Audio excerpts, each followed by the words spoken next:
Welcome to ace of solution channel.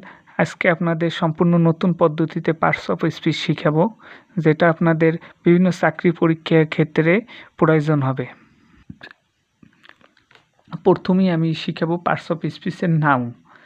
Noun শব্দের অর্থ কি? আমরা যদি বাংলা দিকে খেয়াল করি, নাউন শব্দের অর্থ বিশেষ্য। নাউন গণনা মূলত গণনার দিক থেকে দুই প্রকার, কাউন্টেবল নাউন এবং আনকাউন্টেবল নাউন। এই কাউন্টেবল নাউনকে আবার তিন ভাগে ভাগ করা হয়েছে: proper noun, common noun, collective noun. Uncountable নাউনকে ম্যাটেরিয়াল নাউন এবং অ্যাবস্ট্রাক্ট নাউন।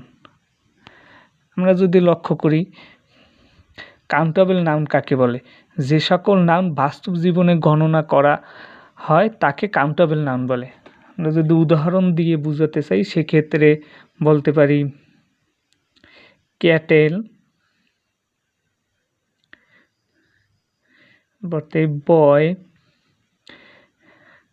গার্ল। আবার যদি আপনার নাম যেমন তামিম, এগুলো মূলত কাউন্টেবল নাউন। আবার আনকাউন্টেবল নাউন, যে সকল নাউন বাস্তব জীবনে গণনা করা হয় তাকে আনকাউন্টেবল, মানে গণনা করা হয় না, তাকে আনকাউন্টেবল নাউন বলে। আনকাউন্টেবল নাউন আপনি গণনা করতে পারবেন না, যেমন টাইম, সময়কে আপনি কখনোই গণনা করতে পারবেন না।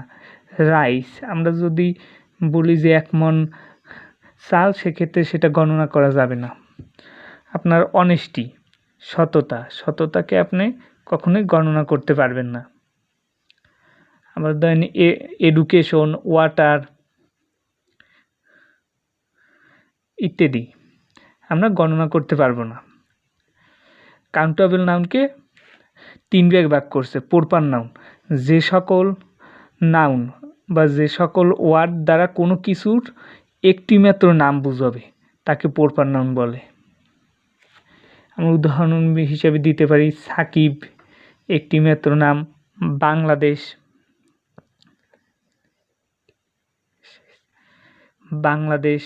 বা ঢাকা, এগুলো মূলত একটি মাত্র বোঝায়। ঢাকা দিয়ে একটি শহরকে বোঝায়, বাংলাদেশ দিয়ে একটি দেশকে বোঝায়। দিতে পারি পদ্মা, একটি মাত্র নদীকে বোঝায়। দ্বিতীয়ত আমরা কমন নাউন, যে ওয়ার্ড দ্বারা কোনো কিছুর একজাতীয় বা সমজাতীয় বোঝায় তাকে কমন নাউন বলে। কোনো কিছু একজাতীয় বা সমজাতীয় বোঝাবে, যেমন আমরা বলতে পারি রিভার দিয়ে আমরা শুধু নদীকে বুঝি, এটা দিয়ে পাহাড় পর্বতকে বোঝা যায় না। আবার বলতে বয় দিয়ে শুধু বালককে বোঝানো হয়। টাউন দিয়ে শহরকে বোঝানো হয়। আবার যদি বলি কান্ট্রি, COUNTRY, কান্ট্রি দিয়ে শুধু দেশকে বোঝানো হয়। একই জাতীয় বা এগুলো হলো সমজাতীয়। আরও কিছু উদাহরণ দিতে পারি ফিশ।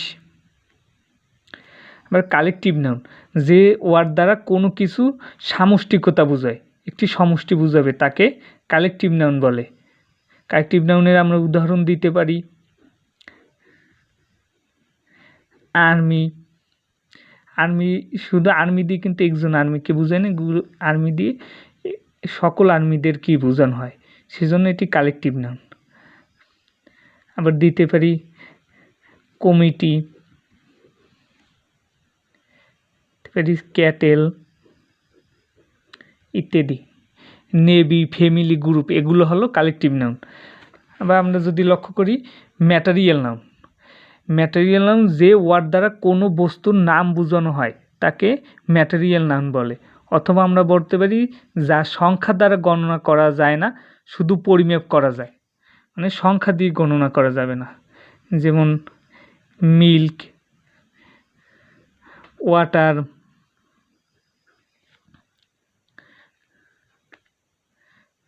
সুগার,